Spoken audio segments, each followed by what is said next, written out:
अस्सलामु अलैकुम रहमतुल्लाहि व बरकातुहू। कल हम लोग यहाँ तक सबक मुकम्मल किए थे।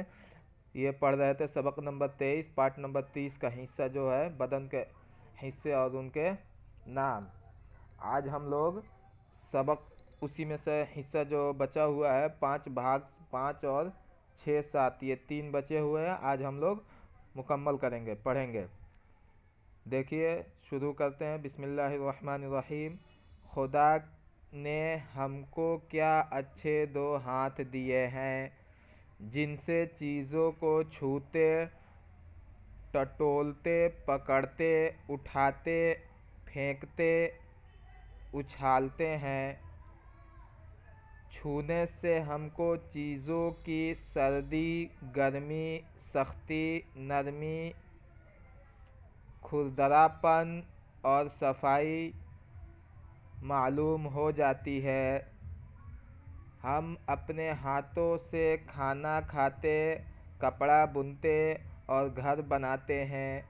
उंगलियों से हम सीते और लिखते हैं।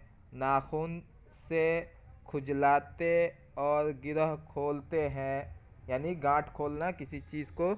ये पहले की किताबें लिखी हुई है, आज के दौर में तो ये सारी चीज़ें मशीनें से हो रही हैं। खुदा ने हमको 2 पाँव दिए हैं।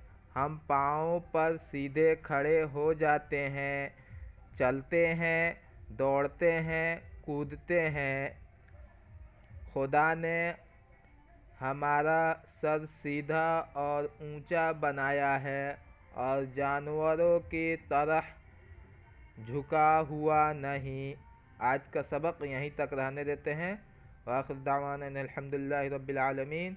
और ज़राअत, खेत के बारे में, ज़राअत के मतलब खेती होती है, तो कल यहाँ से पढ़ेंगे। ये किताब उर्दू ज़ुबान की पहली किताब है।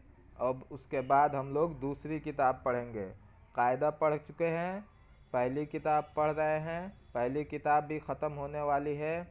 और उर्दू किस तरीक़े से पढ़ा जाता है, जिस तरीक़े से मैं बताया हूँ उस तरीक़े से अगर आप पढ़ते हैं तो इंशाअल्लाह ज़रूर सीख सकते हैं।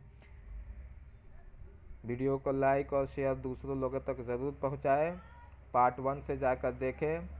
पार्ट 1 से मैंने अच्छी तरीक़े से पढ़ाया है। और आप कुरान मजीद भी मेरे चैनल से सीख सकते हैं। उसमें 154 वीडियो मैंने अपलोड कर चुका हूँ, जिसमें 5 पारा तक मुकम्मल हम लोग कायदा और तजवीद के साथ पढ़े हैं।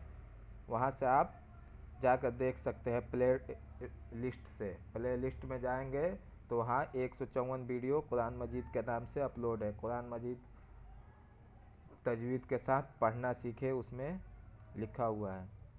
चलिए आज का सबक यहीं तक रहने देते हैं। आखिर दावाना।